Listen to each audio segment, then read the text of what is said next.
भगवान ने हमें हमें अयोध्या जाने का आदेश दिया है। कब जाना है? वो अभी, आज या कल? अति शीघ्र। वहां अश्वमेध यज्ञ आरंभ होने को है। वहां कई राज्यों के राजा, महाराजा और ऋषियों से मिलने का शुभ अवसर प्राप्त होगा। आयुष्मान भव। हम अयोध्या जा रहे हैं। हम अयोध्या जा रहे हैं। हम अयोध्या जा रहे हैं प्रभु श्री राम और माता सीता से मिलने। हम अयोध्या जा रहे हैं।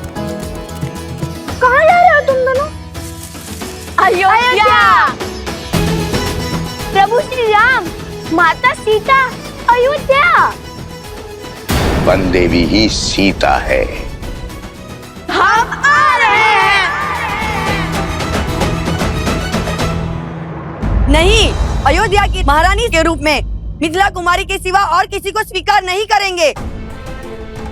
हाँ, तुम बिल्कुल ठीक कह रही हो। हमारी महारानी देवी सीता ही हो सकती हैं। हाँ हाँ, सीता ही हो सकती हैं। महारानी सीता की, महारानी सीता की, महारानी सीता की, महारानी सीता की।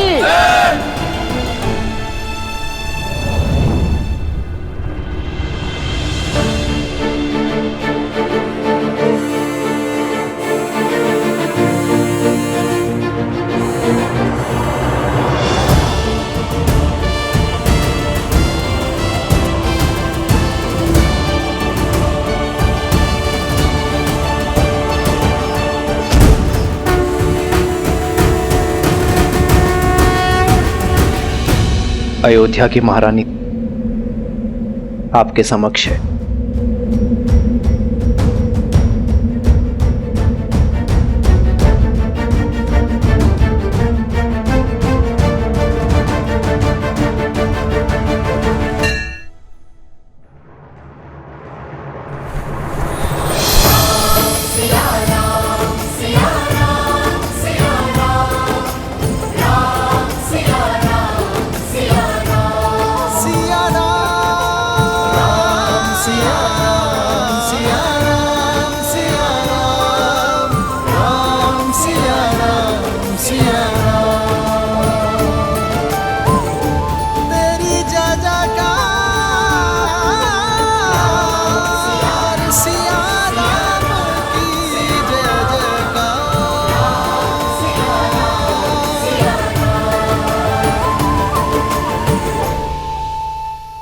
कर्म, शब्द और मन, ये तीनों मानव जीवन के अभिन्न अंग हैं।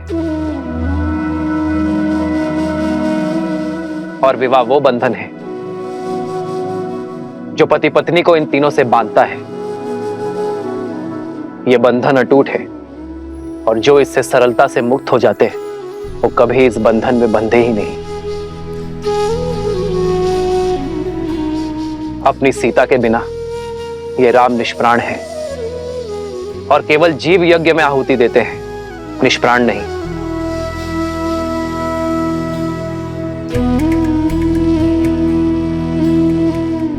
मेरी सीता मुझसे दूर अवश्य है, किंतु यदि मन एक हो तो तन की दूरी अर्थहीन हो जाती है। बिना कुछ कहे ही पति पत्नी शब्द और कर्म से जुड़ जाते हैं। मुझे अपनी सीता पर पूरा विश्वास है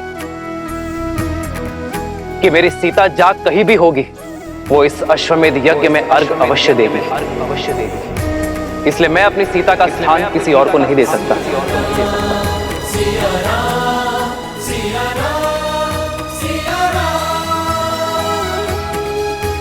इस यज्ञ में सीता की उपस्थिति अवश्य होगी।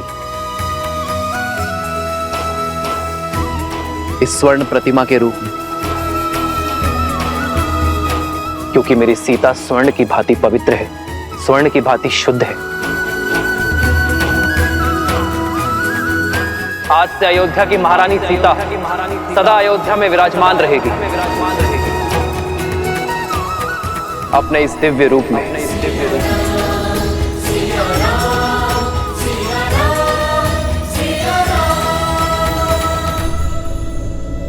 अब आप सभी विद्वान ये निश्चित करें कि मैं इस यज्ञ में आहुति देने का पात्र हूं या नहीं?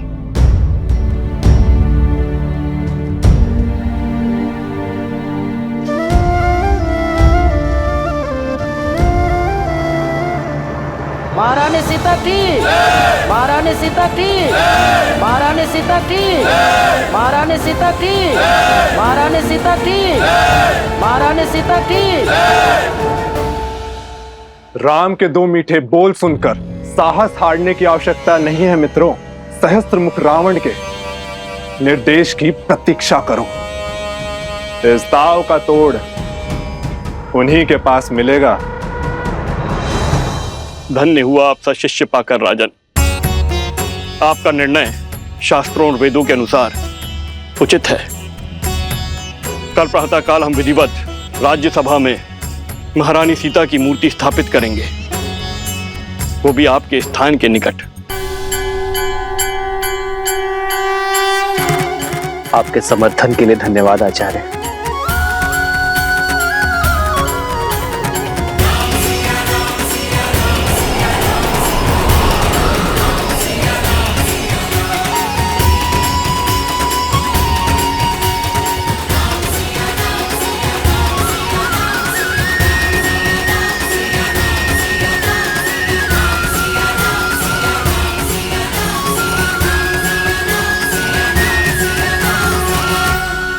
और स्मरण रखना पुत्रों, श्री राम की जीवन यात्रा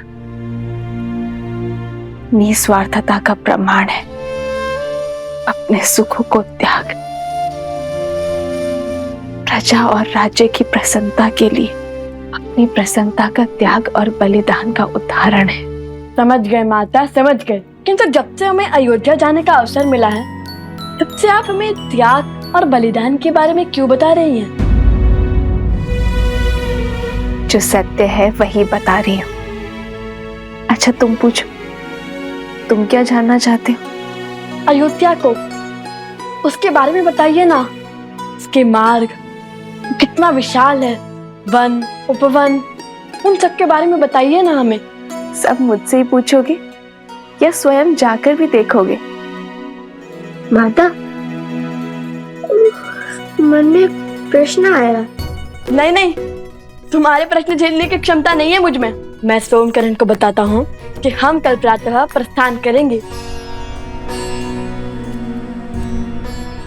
जब से मिथिला से आया हूँ, तब से ही प्रश्न सोच रहा हूँ कि रानी सीता, नहीं, माता सीता श्री राम के साथ वन में गई ही नहीं होती तो लंका प्रसंग बनता ही नहीं। ये नियति थी, योजना थी, या श्राप था, या आशीर्वाद था?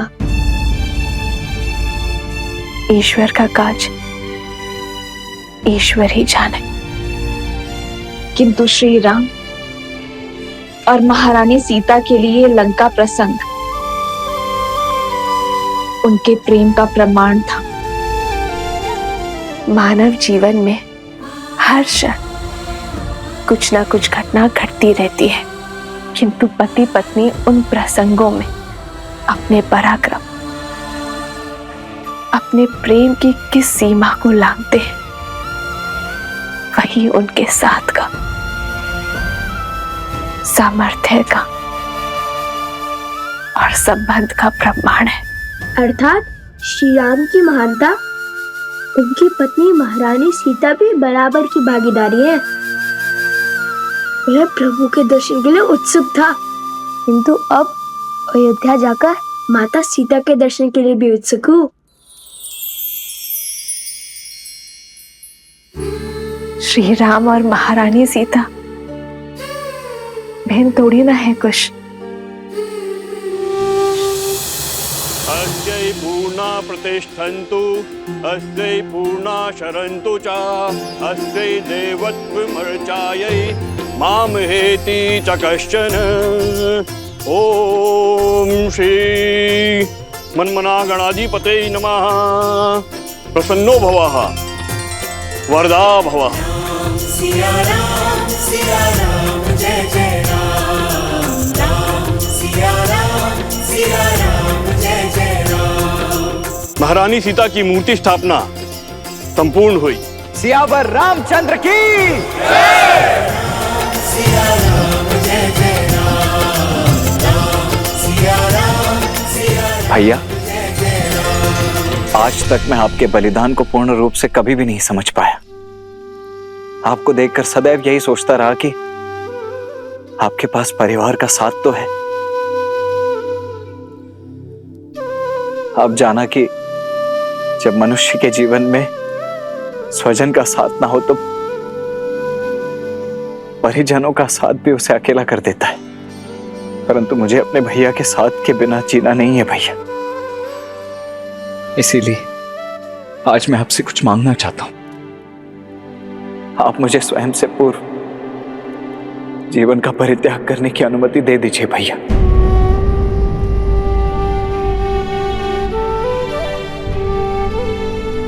लक्ष्मण,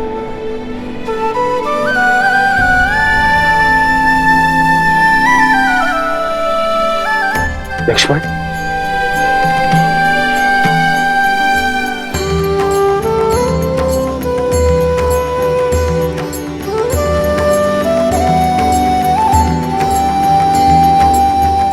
लक्ष्मण, त्याग और सेवा की पराकाष्ठा पार की है तुमने मेरे भाई।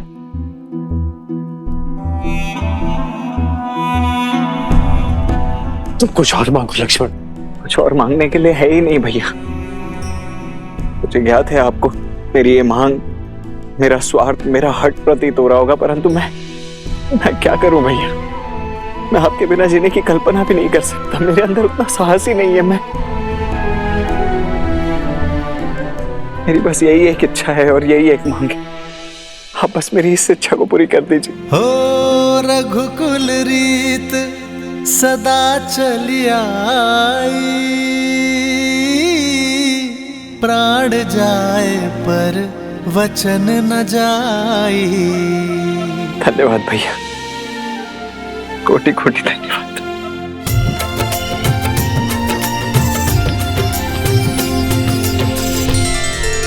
महाराज, मेरी भी एक इच्छा है। मेरे मन में सदा ये भय बना रहता है कि कहीं अपने सुख में अपने दीदी का त्याग और दुख को बिसरा ना बैठूं। इसलिए वनवास में पहने गए उनके वस्त्र को मैं अपने पूजा स्थल पर रखकर उनकी पूजा करना चाहती हूँ। वो वस्त्र देने की कृपा करें।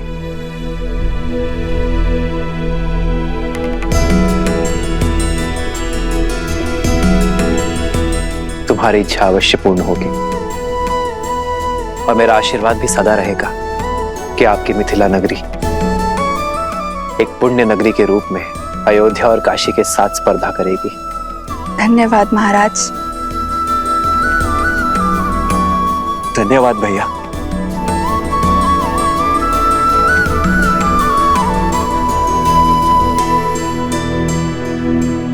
धन्यवाद मेरा नहीं, उस मिथिला का करो शत्रुघ्न, जिससे अयोध्या को ये 4 अनमोल रत्न मिले।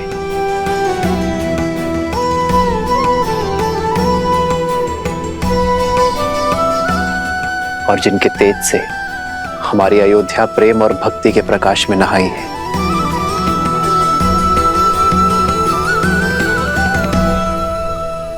शीघ्र चलो कोश, समय बीता जा रहा है।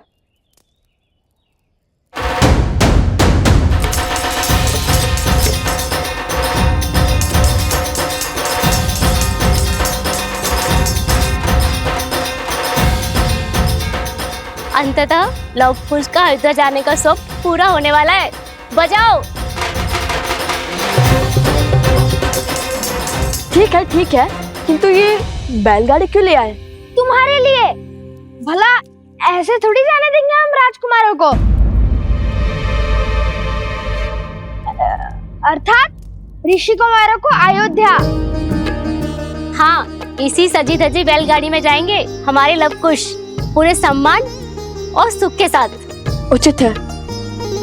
और सोमकरण को भी तो इसकी आवश्यकता पड़ेगी। परंतु सोमकरण, तुम्हारी पोटली कहाँ है? यहाँ है।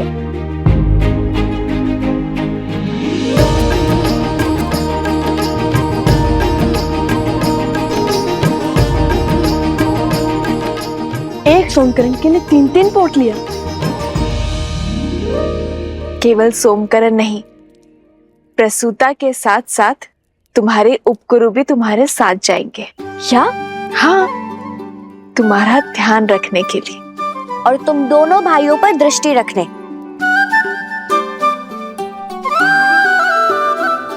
कहाँ है कुश? ओहो कुश, अब आ भी जाओ।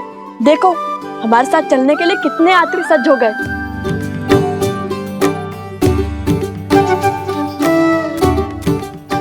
क्षमा करना, थोड़ा अधिक समय लग गया। ये नया धनुष किसके लिए? सोमकर्ण के लिए। मेरे लिए? हाँ, हम तो गायन और कला में लीन होने ही वाले हैं। कदाचित तुम्हारी रक्षा ना कर पाए। हर बार की भांति इस बार स्वयं अपनी रक्षा कर लेना। तो क्या हम अपने अस्त्र साथ नहीं ले जाएंगे? वीणा बजाकर रामायण का गान करने वाले को अस्त्र की क्या आवश्यकता है ना गुरुदेव? लाइए। क्या? वीणा। वीणा तो मेरे पास है नहीं।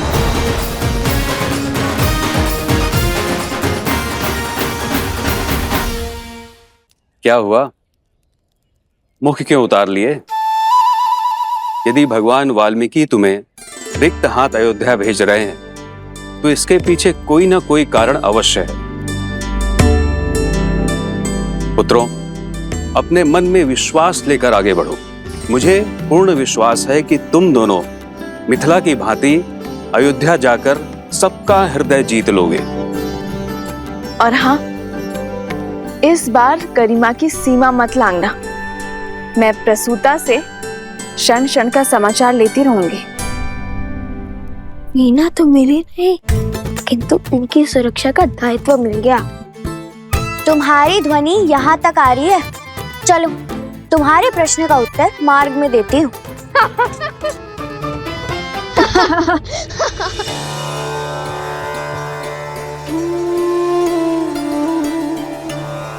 तुम्हारा सबसे बड़ा स्वप्न पूर्ण होने वाला है। जिस अयोध्या का आज तक केवल नाम सुना था, उसे देखने का सौभाग्य मिलने वाला है। धर्म की इस नगरी में बिताए एक एक क्षण को एक एक जन्म की भांति जीना। और हाँ, जब भी रामायण का गान करो तो सुनने वालों को अपने शब्दों और अपने भावों से उनकी यात्रा को सुख देना। अवश्य माता, हम ऐसा गीत गाएंगे कि सब मंत्र मुक्त हो जाएंगे, है ना कुश? हाँ माता, किंतु हमारे पास वीणा होती तो हमारा सुर और भी सुंदर हो जाता। परंतु छोड़िए, ईश्वर की लीला ईश्वर जाने।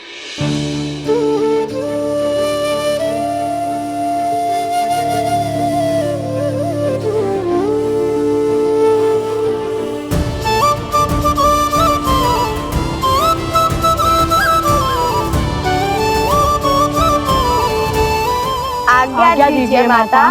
यशस्वी बाबा पुत्र।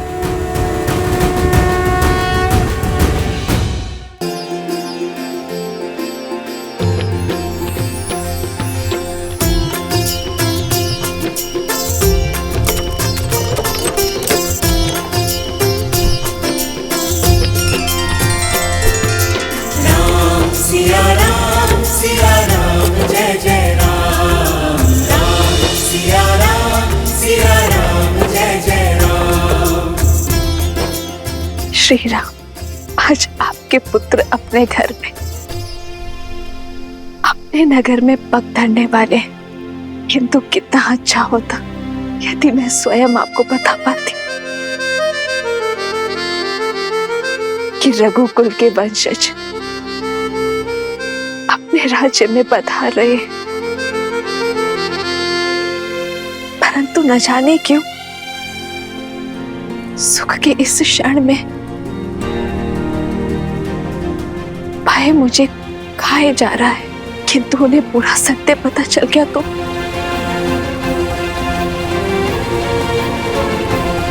बस उनके कोमल हृदय को सत्य का घातक आघात न लगे।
आज सुख की अनुभूति हो रही है सीते, और इस सुख का कारण अश्वमेध यज्ञ के मार्ग से इतना बड़ा कांटा हटने का नहीं है।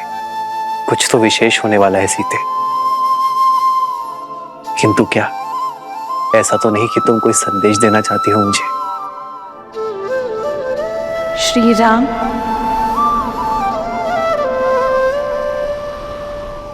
सीते,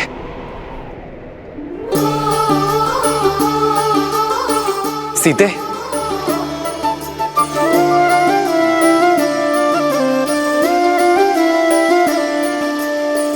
जन्म जन्म का है ये संगम, राम रतन सीता वैभव धन।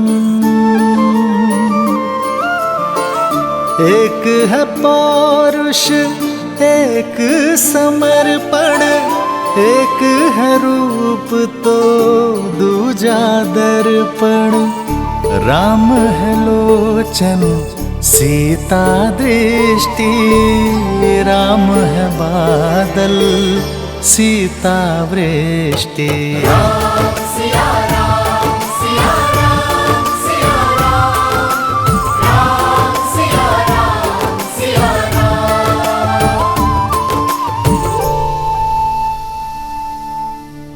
सीते, ये कैसा अनूठा संबंध है हमारा, एक दूसरे से दूर रहकर भी एक दूसरे की मन की व्यथा समझ जाते हैं, किंतु मन में भय और शंका लिए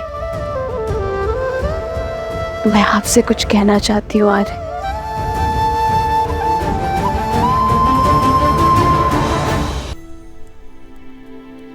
यदि मैंने आपके निर्णय को प्रभावित किया तो ये हमारे तक की मर्यादा का उल्लंघन होगा। कैसा भय सीते, कैसी शंका? मन से मन के जुड़े इस संबंध में मुझसे कुछ मत छुपाओ सीते। जीवन में पहली बार मेरा हृदय भयभीत है। भविष्य की आशंकाएं वर्तमान को विचलित कर रही है। हमने एक दूसरे को वचन दिया था ना कि हमारे ये आत्मा का मिलन हमारे तप में वृद्धि करेगा, हमारी भावनाओं को मार्गदर्शन देगा, और हम कभी एक दूसरे के जीवन के निर्णय को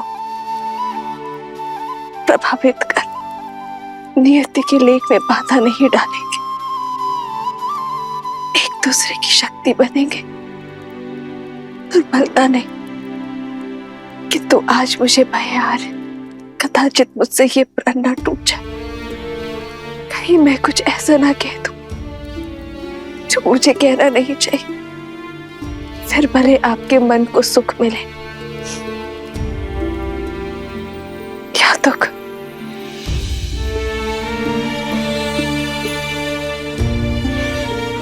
समझ गया सीते, इतने वर्षों तक तुम अकेले तप करती हुई आई और अब इस तप को भंग करने का कोई अर्थ नहीं है। सीते, तुमने मुझे अश्वमेध यज्ञ पूर्ण करने का मार्ग दिखाया है। कदाचित हमारे अंतर्मन की सीमा भी यही है।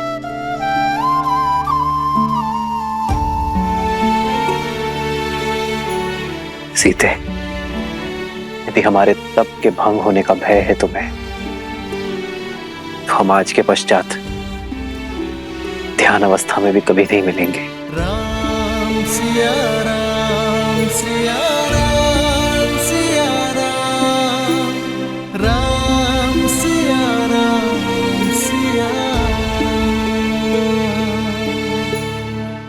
सिया राम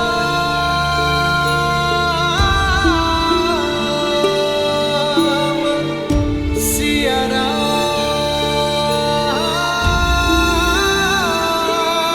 सिया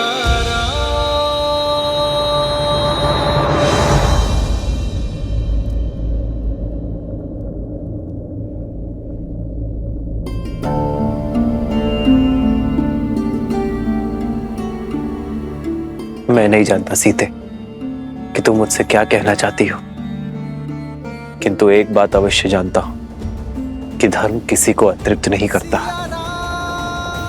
कभी ना कभी हम एक साथ अवश्य होंगे सीते, सदा सदा के लिए।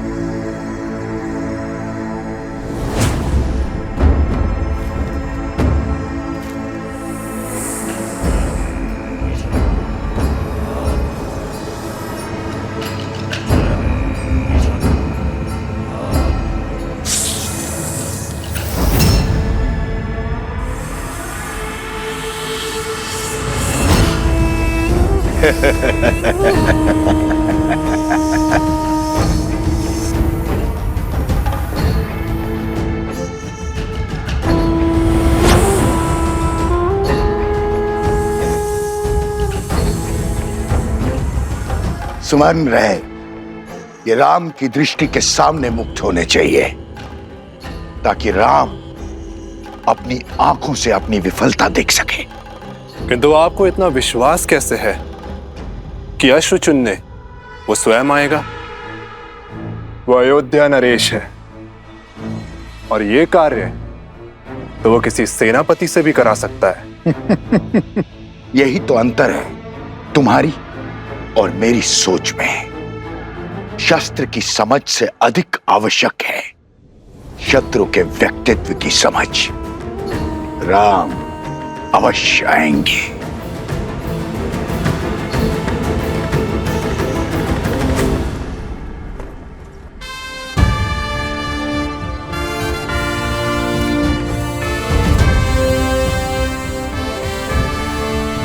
भैया, मैं राज्य के सर्वोत्तम अश्वों को चुनकर यहां ले आता हूं। आप उन्हीं में से किसी एक का चुनाव कर लीजिएगा। जी भैया, और उन अश्वों को अभी सरयू घाट पर स्नान करवाया जा रहा है। वे आते ही होंगे। जब एक राम वहां जा सकता है, तो इतने अश्वों को यहां लाने की क्या आवश्यकता है? एक सच्चा शासक सदा अपनी सुविधा से पहले साधन और संसाधनों को रखता है। जैसी आपकी आज्ञा है। आचार्य, लगता है अयोध्या के महाराज की सेवा में आपके पढ़ाए प्रशासनिक पाठ भूल गए सब।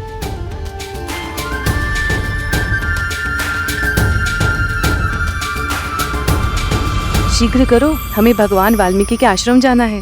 सारा सामान रथों में रखना शुरू करो। कोई कहीं नहीं जाएगा। प्रतीक्षा की बहुत परीक्षा दी है मैंने, अब आपका आदेश भी मुझे रोक नहीं सकता। एकांत,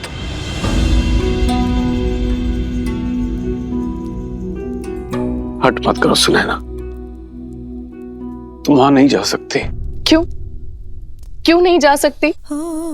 मेरा हृदय चीख चीख कर कह रहा है कि वो मेरी सीता के ही पुत्र हैं और सीता वहां भगवान वाल्मीकि के आश्रम में वनवासियों का जीवन जी रही है। हृदय तो मेरा भी यही कह रहा है, किंतु भूल गई उन बालकों ने क्या कहा था। उनकी माता ने उन्हें सीख दी है कि हमें बीते हुए कल की ओर नहीं, आने वाले कल की ओर देखना चाहिए। बीता हुआ कल ही तो आज की नींव है, उसे मैं कैसे भूल जाऊं? कौन है? कौन है? बचाओ हमें, कोई बचाओ हमें, बचाओ हमें, बचाओ, बचाओ।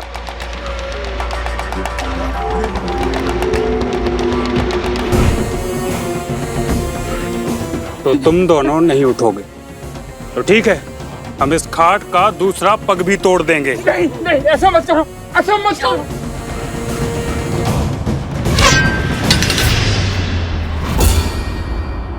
ए, कौन है? सामने आओ।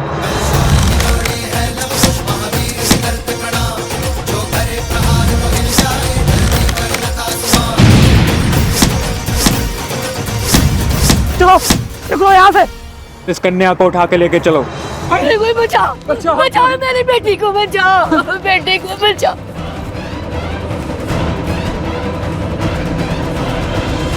सुनैना, भगवान वाल्मीकि त्रिकालदर्शी हैं, और यदि हमारी पुत्री सीता और उसके बालक उनके आश्रम में आश्रय पा चुके हैं, तो क्या बिना उनकी अनुमति के वहां जाना उचित होगा? सुनैना, तुमने देखा नहीं वो बालक कितने मेधावी, तेजस्वी हैं, कितने प्रशिक्षित हैं। भगवान वाल्मीकि की इच्छा को समझो और उसे पूर्ण करने में उनका सहयोग दो। और ये भी तो हो सकता है कि श्री राम और सीता ने यह निर्णय मिल के लिया हो, तो हमें उनकी इस तपस्या को भंग नहीं करना चाहिए।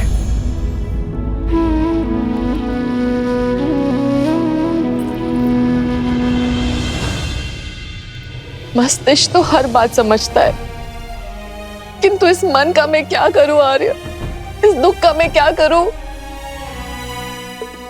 सुनैना,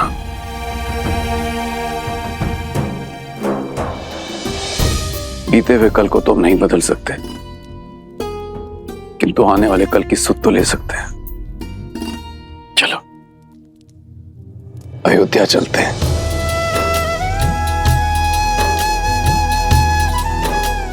कदाचित वहीं जाके भगवान वाल्मीकि की लीला से आवरण हट जाए।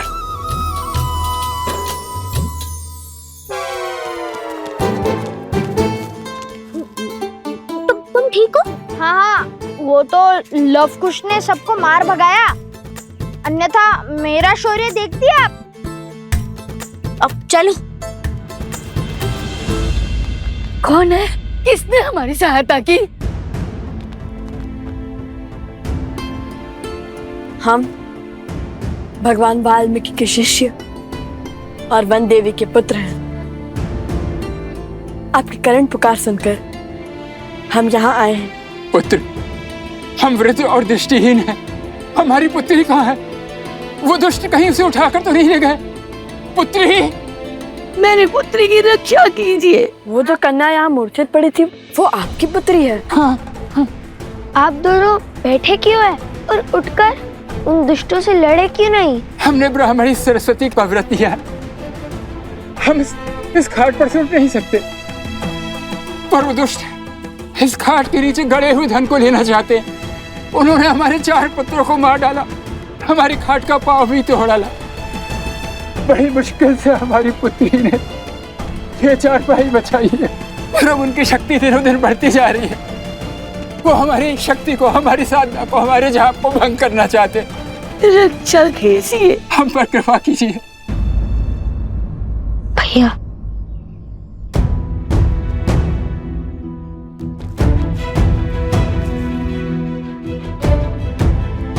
भैया शीघ्र अतिशीघ्र अयोध्या पहुंचे या इनकी पुत्री को बचाए।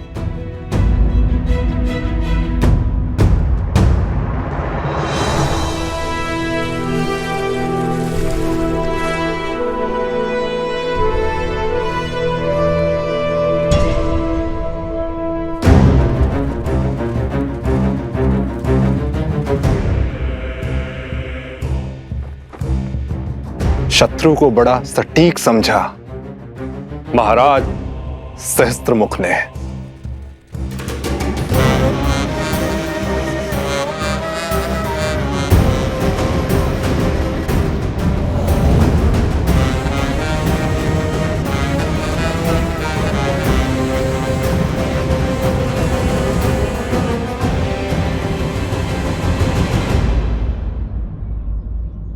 अपने आप से पूछो कि यदि श्री राम यहाँ होते तो वे क्या करते?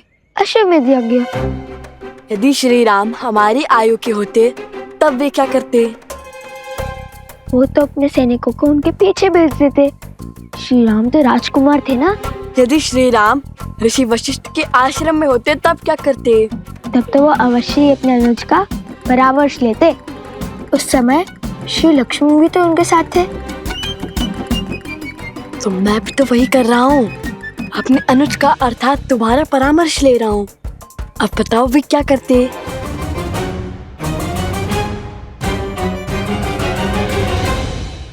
अब बताओ वे क्या करते? ओह, इस प्रश्न का उत्तर तो बहुत सरल है। श्री राम सब कुछ छोड़कर उनकी पुत्री की रक्षा करते। हम भी तो श्री राम के भक्त हैं, तो श्री राम को यहीं से प्रणाम करकर हम उनकी पुत्री की रक्षा के लिए जाएंगे।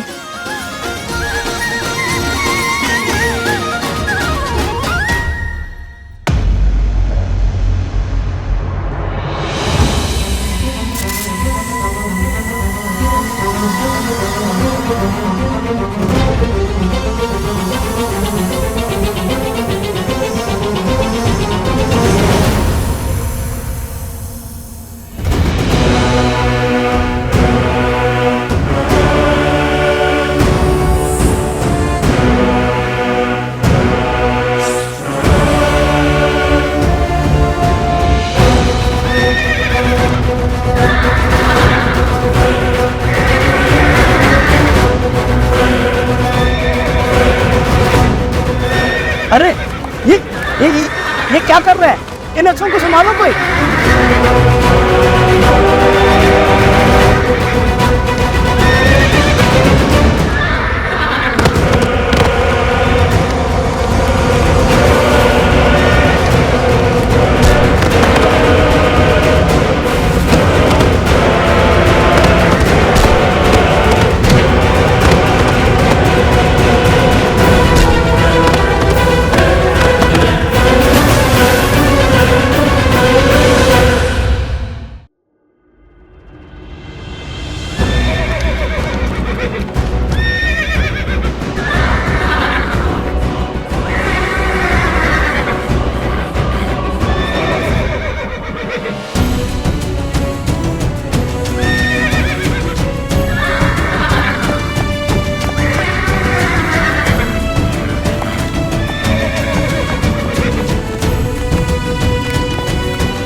सर सर सर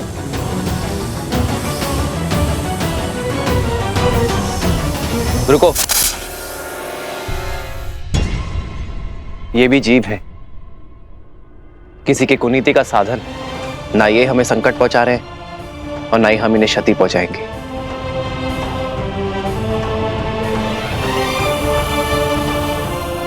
हनुमान प्रभु, इन्हें इनके उचित स्थान पर पहुंचा दो।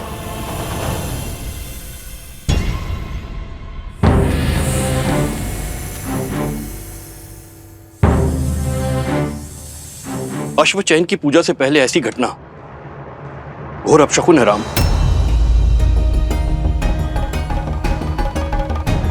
अब कैसे चुनेंगे अश्व? कोई बात नहीं, बचे हुए अश्वों में से ही किसी एक का चुनाव कर लेते हैं।